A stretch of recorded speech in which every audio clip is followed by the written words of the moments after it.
Hello viewers, in this video we are going to talk about the extrinsic carrier concentration. So far we have been talking about the intrinsic carrier concentration, which is the concentration of holes in valence band of a intrinsic semiconductor, and similarly the concentration of electrons in conduction band of the intrinsic semiconductor. We got the expressions. Now when the semiconductor, the purest form of the semiconductor, is doped with some third group or fifth group element under controlled condition, that is what we call as doping. So if one wants to make a p-type semiconductor, they have to dope the pure semiconductor with the third group element, that is the trivalent impurity like boron, gallium, indium, etc. Similarly, if one wants to dope with the fifth group, it is going to result in n-type semiconductor, which we will discuss in a moment. Let us suppose that there are Na, this capital Na represent the number of atoms of acceptors. See, the p-type semiconductor results in because of the addition of third group elements. Generally, fourth group elements are silicon and germanium, so their valence is 4 in the case of silicon and germanium, whereas the third group elements like boron and gallium, if we dope there, their valence is only 3. So there is a shortage of electron. When we replace the site of a silicon atom with a boron atom, the existing 4 bonds, the valency 4 of the silicon, are replaced by the boron with one bond still not having any electron. So that vacancy is what we call as hole. Similarly, if we dope with the excess number of electrons, that is group 5, if you replace the fourth group element silicon with the fifth group element of let us say arsenic, nitrogen, etc., there the bond is going to have an extra electron, which is something like a free electron. That's why it results in n-type semiconductor. Let us suppose that here there are Na number of dopants of third group. Na is referred as acceptor number. A is acceptor. Why it is called acceptor? As the valence of this third group is only 3, it requires one more electron to make the charge valence. So whenever the lattice electron occupies this particular site, the acceptor atom is going to become a negative ion because it is going to accept an extra electron, so it becomes a negative ion and an electron is simply trapped over there. So these are called acceptors because they are going to accept electrons which belong to the lattice. So suppose that there are Na number of acceptor atoms which are doped per unit volume of the intrinsic semiconductor. Then it results in p-type semiconductor. So pure semiconductor, intrinsic semiconductor is doped with Na number of acceptor atoms per unit volume, it becomes p-type. As a result of this addition of impurities, the original Fermi level, the intrinsic Fermi level EF, earlier we have called it as EF, now we are going to add a subscript EFI. EFI subscript I is going to denote the intrinsic Fermi level. So what happens there is the addition of this is going to shift this intrinsic Fermi level. So it is going to bring either closer to the valence band if it is p-type, or it is going to bring closer to the conduction band if it is n-type. That we will see in a moment. So for suppose Na number of atoms are added at absolute 0 under ideal conditions. At absolute 0, there are no free electrons available. So these acceptor ions will have shortage of electrons because one bond for each acceptor atom is still vacant. So one bond, one electron is required to complete the 4 valence. So at absolute 0, if we dope Na atoms, it is going to have Na number of holes, exactly Na number of holes. Now when you bring the sample to room temperature, these thermally available electrons, what I mean by thermally available electrons is the silicon atoms which are inside this lattice. Of course, in addition to this Na, there are silicon atoms also. Silicon atoms are very large in number. Of course, it need not be silicon, it can be even germanium also.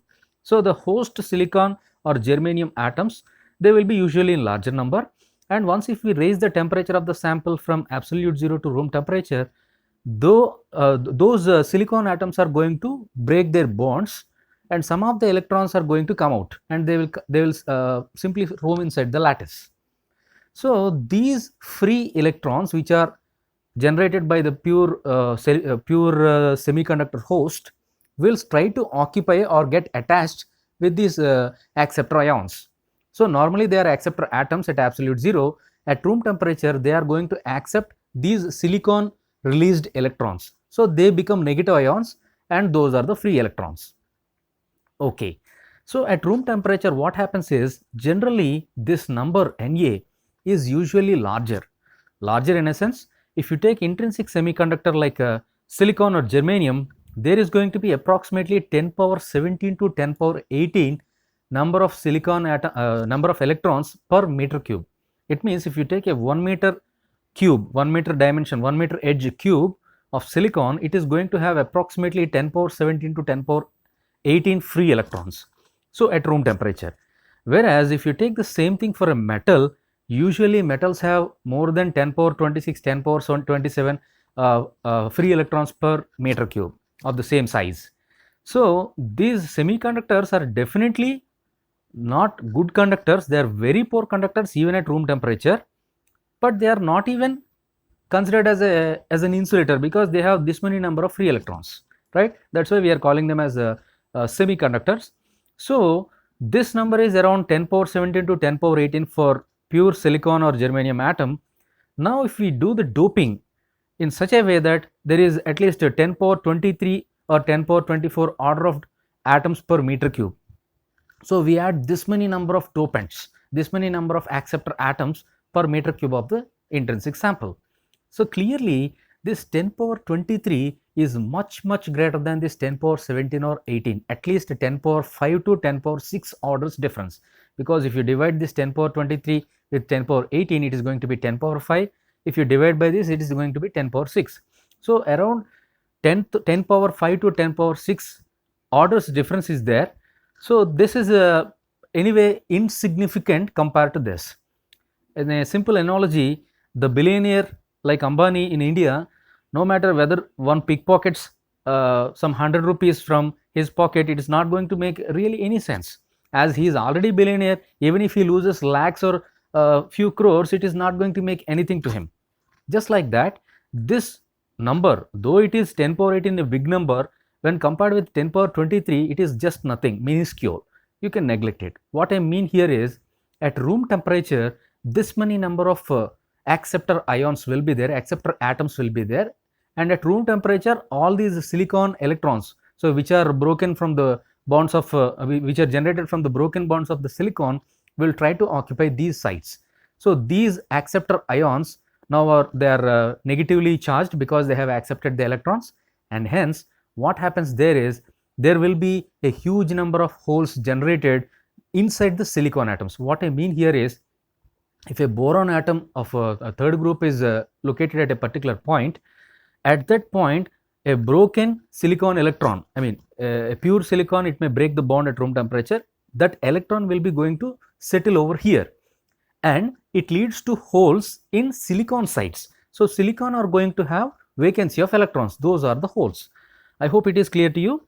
So by accepting the electron from a broken bond of silicon, the acceptor ion is becoming negatively charged, and by losing one electron from the silicon bond, the silicon is becoming a positive hole.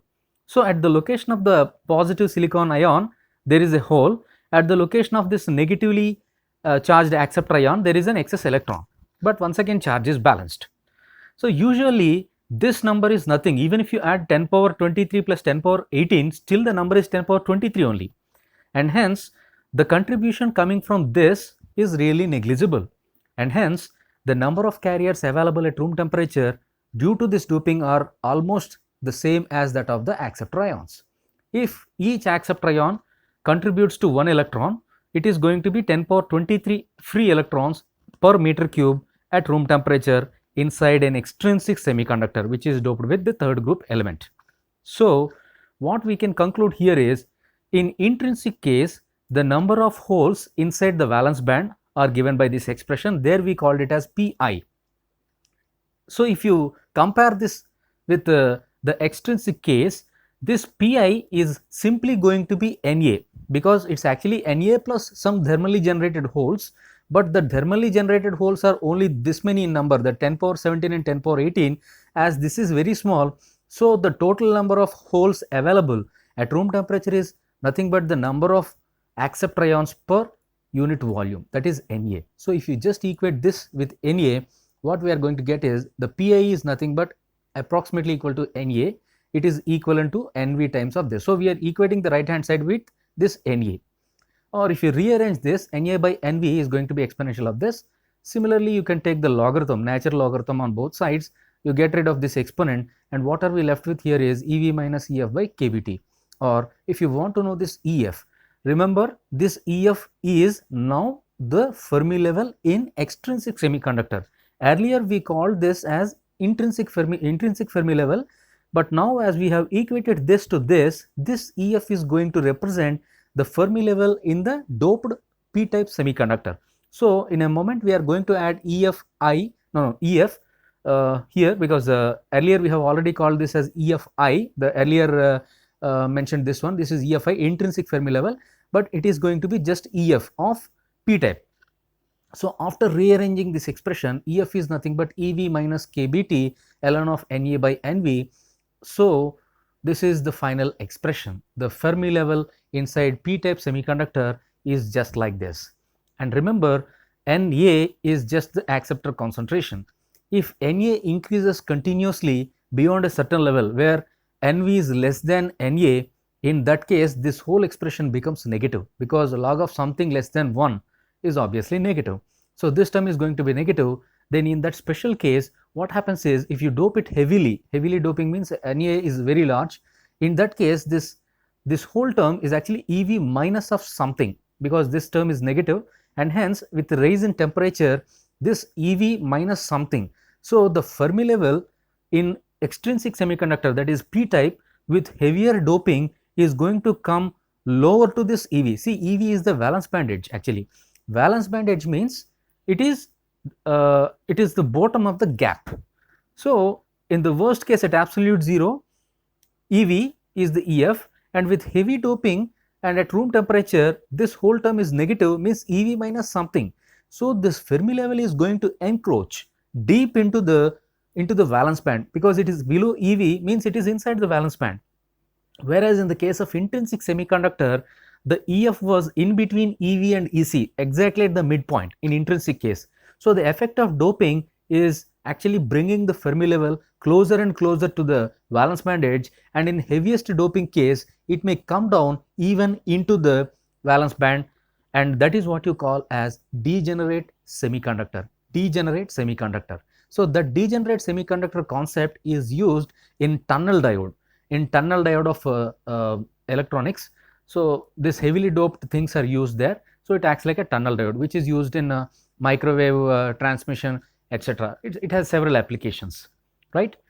Okay, so this completes the p-type semiconductors discussion. Now similarly one can calculate the n-type also. Before that, let me make some manipulations. As we have calculated the p-type as Nv here, Nv exponential of Ev minus Ef by kBt, we can make a small manipulation by introducing the intrinsic Fermi level, that is EFI. We haven't done anything, just we are going to add EFI and subtract EFI here in this term. You can see here. So it is just Ev minus Ef by kBt. We haven't done anything different. We have subtracted EFI and added EFI. So why we are doing this is, it's only to have an expression for this P in terms of intrinsic P. So for extrinsic case, this is the expression. We want to have something in terms of intrinsic.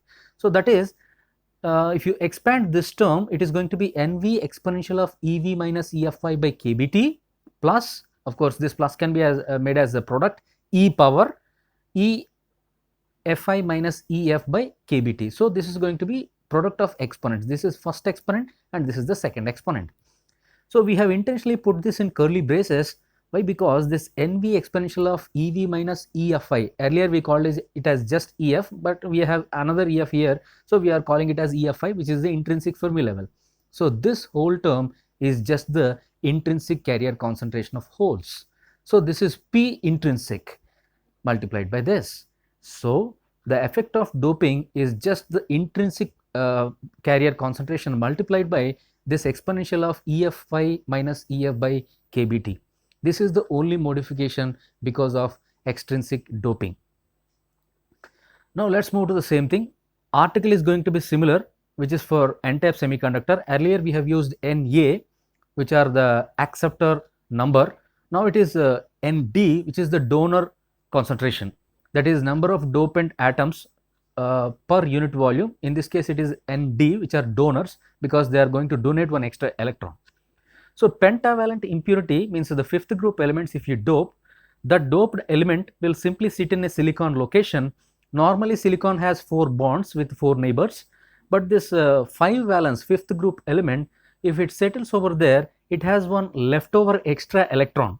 So at absolute 0, if we dope this intrinsic semiconductor with the fifth group elements, it is going to have excess number of free electrons, right? Now what happens as we raise the semiconductor to room temperature? Because of raise in temperature, once again the pure silicon atoms will break their bonds, some of them will break their bonds, and already there will be electrons because of breaking of bonds. So hole and electron pairs are generated in pure silicon. Now what happens is, these donor atoms, why we are calling them as donors?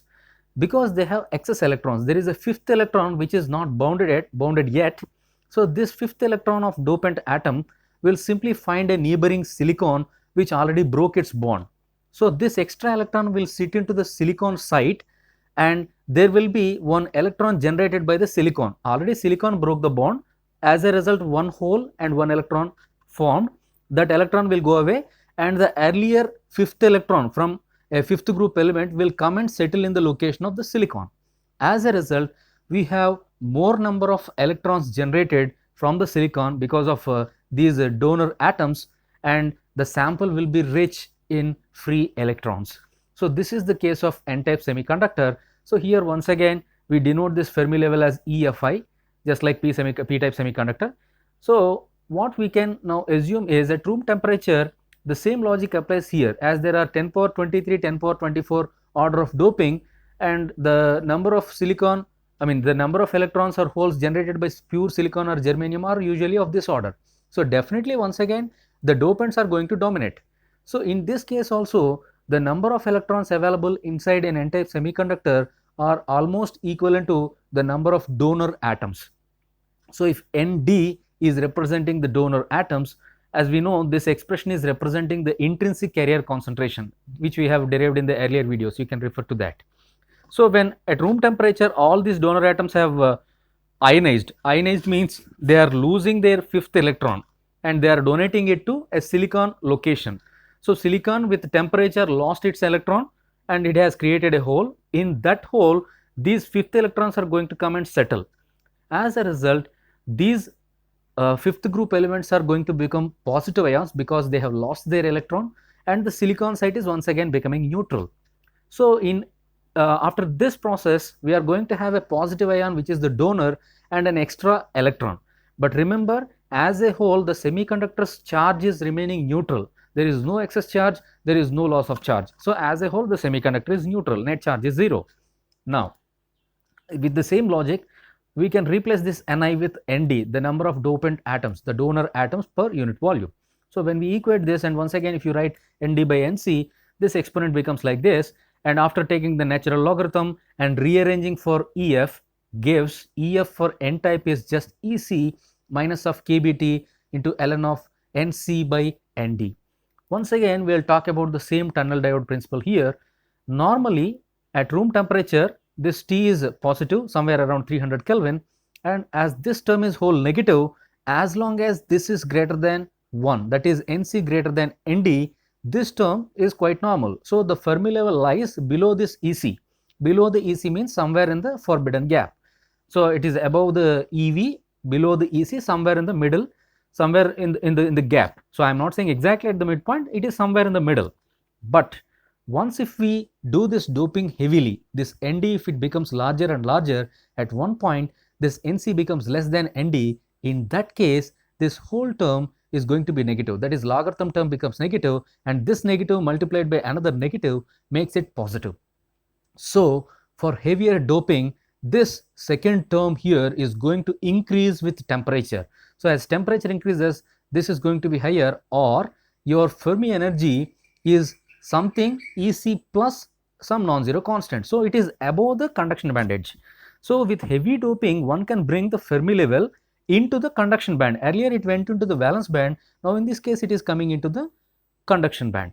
So these are heavily doped, and in that case we call them as degenerate semiconductors. In our syllabus we don't have the discussion of degenerate semiconductors. Just as an application we are talking about the tunnel diode.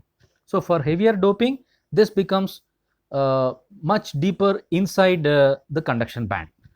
So this is about the location of the Fermi level in intrinsic in extrinsic semiconductor, that is p type and n type. So finally the same exercise we are doing here. We take this n type and we know that this n type is given by nc exponential of this term. Actually we have added and subtracted this EFI intrinsic only to have a relation for this extrinsic n type carrier concentration in terms of intrinsic n type intrinsic electron concentration. So by adding and subtracting, once again we got this curly braces term, which is nc exponential of EFI minus EC by kBT. So which was the intrinsic carrier concentration multiplied by EF minus EFI by kBT, which is in the exponent. So safely replace this and it becomes an intrinsic into this. So these four equations, actually here it is n type and here it is p type, and also we have calculated the carrier concentrations inside intrinsic semiconductor, that is number of holes in valence band, number of electrons in conduction band, completes the carrier concentrations inside the semiconductors. So we have calculated 2 carrier concentrations for intrinsic case and 2 carrier concentrations for extrinsic case. This completes the carrier concentration. Just now I said that charge must be neutral inside a semiconductor. So as a whole, semiconductor neither have excess positive charge nor have excess negative charge. So total charge must be 0. So this charge neutrality equation is a conservation of charge. Charge sum must be 0 because there is no excess charge. So how can we calculate this? We know that each donor atom is going to donate one positive charge. What I mean is it's not actually donating positive charge, it is donating one electron. As a result, it is having 1 unit positive charge.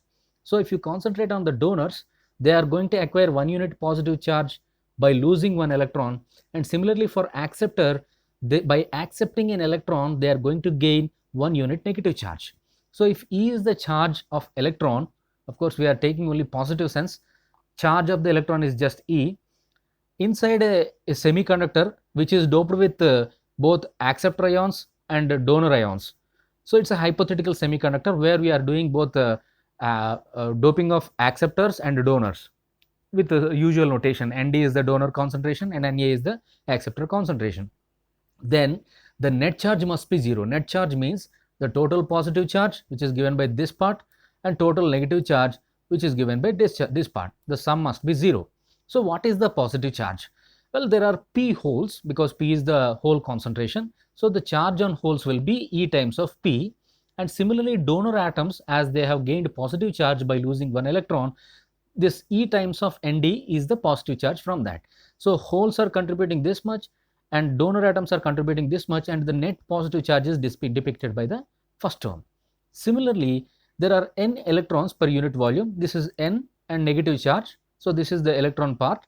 And similarly acceptors, the third group acceptor impurities, by accepting 1 electron from silicon, they are becoming negatively charged, and hence Na times of this E is another negative charge.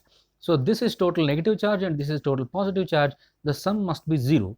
That's why we have equated this. Or finally, after rearranging this, we get P plus Nd is equal to N plus Na just by cancelling this E on both sides. So this is the charge neutrality equation, and we can apply this charge neutrality equation for calculating the minority carrier concentration in extrinsic semiconductors. As we know, inside p-type semiconductor, the majority carriers are holes, and those holes are mostly because of the number of acceptors. If there are Na number of acceptors per unit volume, the number of holes is approximately equal to Na. And also we can notice one thing, that this n number is usually very less, because in p type the number of electrons is very less, that's why we call them as minority.